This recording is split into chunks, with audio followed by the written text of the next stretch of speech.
Hello everyone and welcome back to SAFC Fan TV. After rescuing a point away to Alexandria with the 2-2 draw, Sunderland welcomed Swindon Town to the Stadium Light for the first time since 1999 for a home tie. Swindon are currently sat 18th in the table off the back of some decent results actually, but to get a better insight into the opposition is Swindon Town fan and podcaster Rich, and this is what me and Rich had to say. Alright, I'm here with Rich. Rich, how you doing? I'm very well, thank you very much. No, good to hear. I was having a bit look at your recent form. In your last three games, you've beaten Crewe and Northampton and also avoided defeat against Lincoln. Would you say you're in good form recently? Well, the results suggest that, and the feeling is that, amongst Swindon fans, that we are very relieved because with the matches that we have coming up, we really needed to get points from somewhere. And they came in the last week with the three games that we had, but our performance against Crewe was woeful. We absolutely robbed them. We were very good against Lincoln, and the first half against Northampton over the weekend was not good, but then we improved in the second half. So I think the mantra we're going with at the moment within the fan base is very much points over performances. Yeah. And that's really all that matters now with that bottom seven, that fight that we're in. No, I'm much more of a results guy than a performances guy. I always say that. How do you tend to approach games, tactics and formation, things like that? Well, throughout the tenure of John Sheridan, it has changed almost by game basis. So it's quite hard to talk tactics. The last few have been pretty much the same with back four, and then we have two on the wing, two in the middle, and then Scott Twine just behind Brett Pittman up front. So I imagine it'll be something along those lines. So 4-1-4-1. Yeah, pretty much. Yeah. Brett Pittman being a bit of a target man, isn't he? Yeah, he is. He's exactly what we needed in the summer in terms of his experience, but he hasn't been that great for us. He is starting to score now, and as I keep saying, what he did early in the season will be irrelevant if he keeps scoring to keep us out of League Two. It really is important. So yeah, he's scoring scruffy goals at the moment, and that's all that matters. And we hope that he just needs a run of form, multiple games, multiple goals, and that hasn't really happened. But yeah, he's I mean, his background says it all. I mean, the guy is playing at this level and he scored lots of goals. We're just not getting as much as we would have liked. We went all in on Brett Pittman in the summer, and when you go all in, you need 15, 20 goals from him, and it hasn't happened so far. Is he your main man then who we should be most concerned about going into the game, or is there anyone else out there that comes to mind? Yeah, Brett Pittman would be the one that people have heard of, but I would say most of our hopes are on Scott Twine, who plays just behind him. Scott Twine is a product of Swindon's youth team. We don't get many of those. And he always had a reputation of being somebody who could score from distance, but the rest of his game sort of let him down. He was fine, but certainly not League One quality. And he spent the first half of this season out on loan at Newport County, and that did wonders for him. They did a really, really good job with him, and he's come back a much better player. He'll be our key player for the rest of the season probably, because like against Northampton, we were woeful, but that one free kick right on half time changed the game. Yeah. And that's as much as I would like to provide non-cliched sort of football conversation, those are the sort of things that changes seasons, and we're putting a lot of hope into the Scott Twine end of season rally. Yeah, I mean, what are your main weak points? What can we look to exploit going into the game in particular? Yeah, I mean, a week ago, if we would have had this conversation, I would say everything. I mean, the thing that's really just popped up is really, and it's a bit harsh for me to say this, but we do have a goalkeeping problem, which is not the fault of the person that will play on Tuesday. So the one thing that we've really mishandled this year, we just took a gamble and it didn't work, was the goalkeeper. So at the start of the season, we had a Manchester United loan player called Mati Kovac, and he was abysmal. It's one of those things. He just wasn't ready for League One football. He would have been the guy who played in the game against Sunderland before, and he's just not good enough yet. I hope he goes on to do better things. It just wasn't to be. We had a young lad, he's about 24, 25. We had a guy called Joe Fryer who used to play for Middlesbrough. He had a couple of games. He did an absolute howler against Accrington Stanley and never came back, and he was released. Then we got in Mark Travers from Bournemouth, who was a very, very good goalkeeper.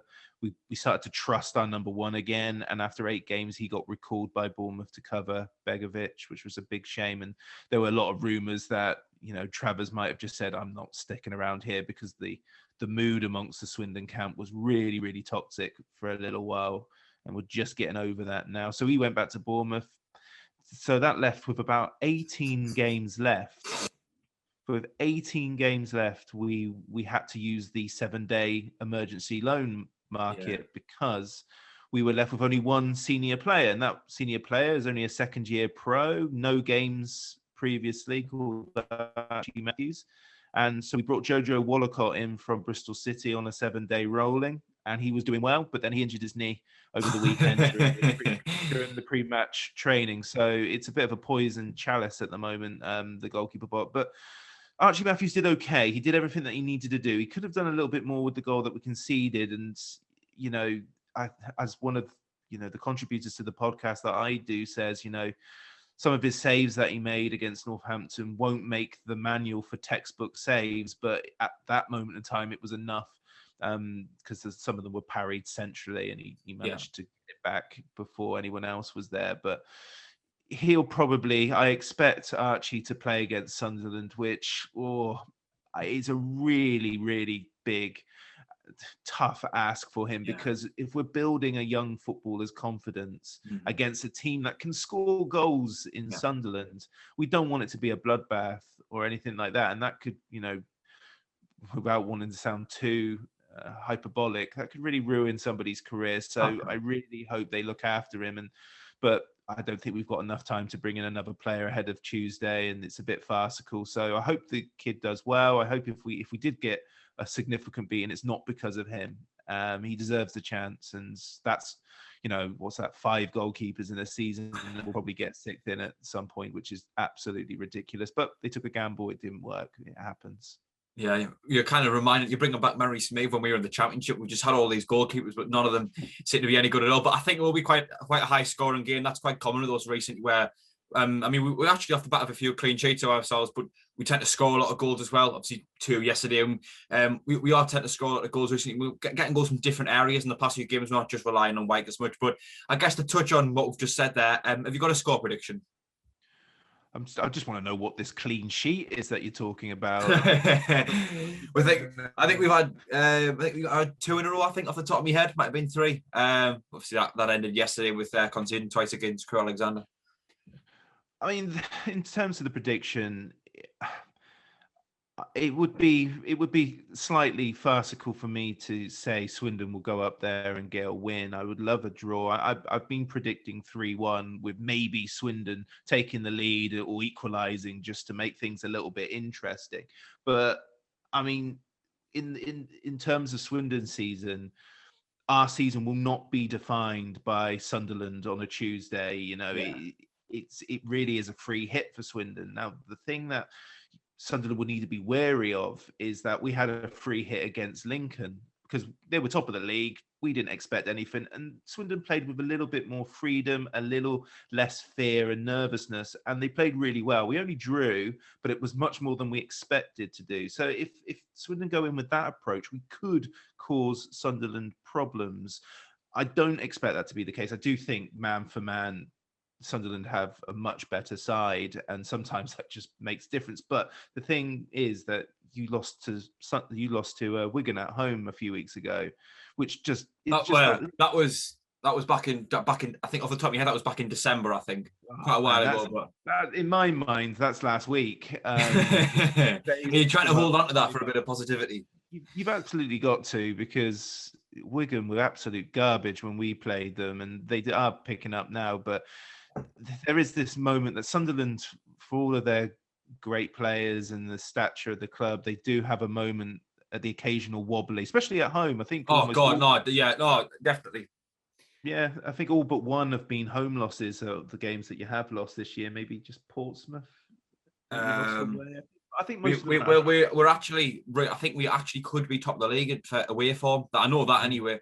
But yeah, home form with a lot of draws and a lot of losses. Yeah. Yeah, so No I fear mean losses anymore. that's what Swindon have to do. Swindon have to just go there with no fear and give it the best shot. Nobody is going to be calling for Sheridan's head on the basis of a loss against Sunderland. It's the only thing we can hope for is that they play with freedom and fancy in a league upset. Because I mean, as much as lower league football fans like to pretend that they don't care about playing teams like Sunderland and Ipswich, it's the games we love to win. It really is, and we don't get to play Sunderland that much. I mean, this is our first trip up to Sunderland since '99, so it's a travesty that we're not getting to be there ourselves. It was bad enough when the fixture was announced on a Tuesday before we thought, Yeah, I know.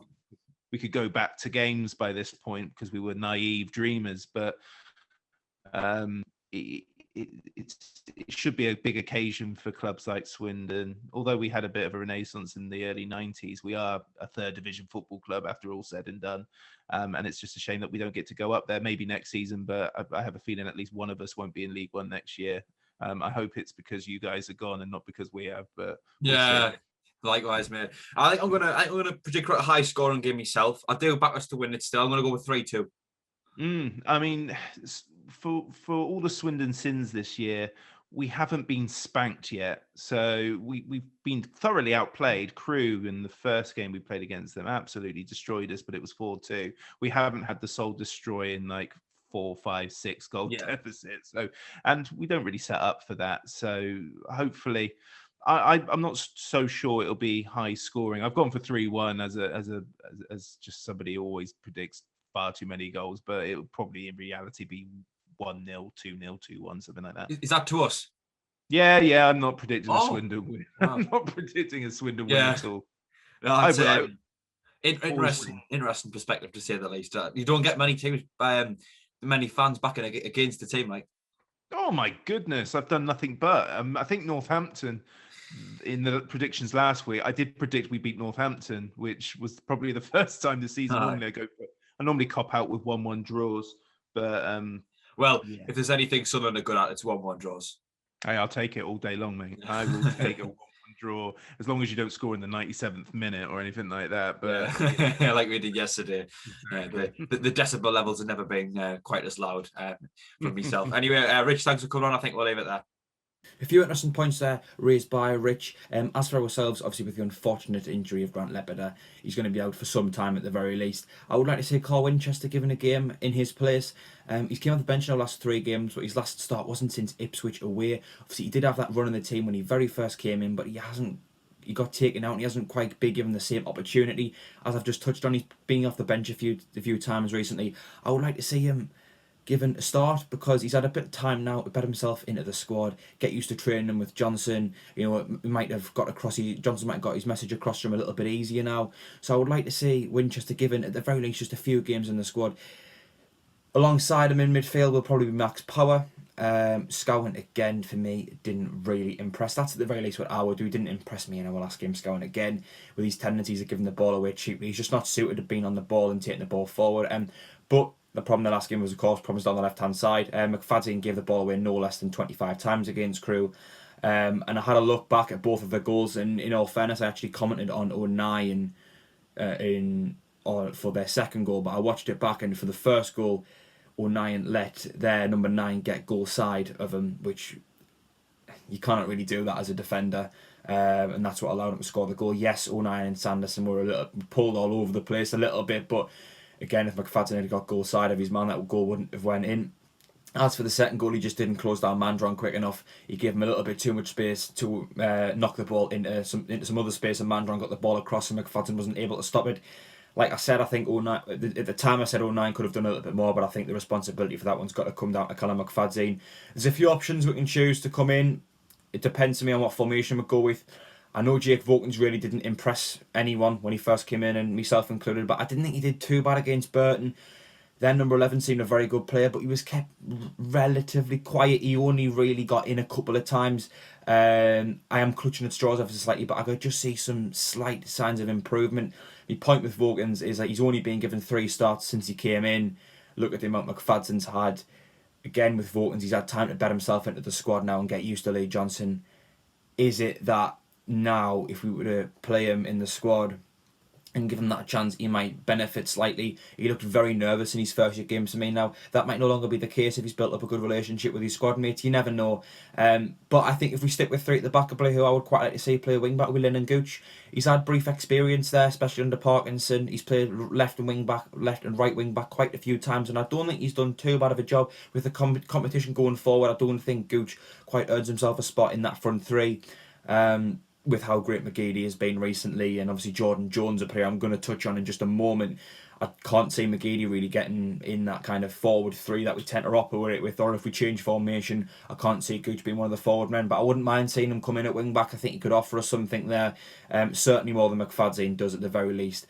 While Gooch may not be the best defender in the world, at least he can offer you something going forward.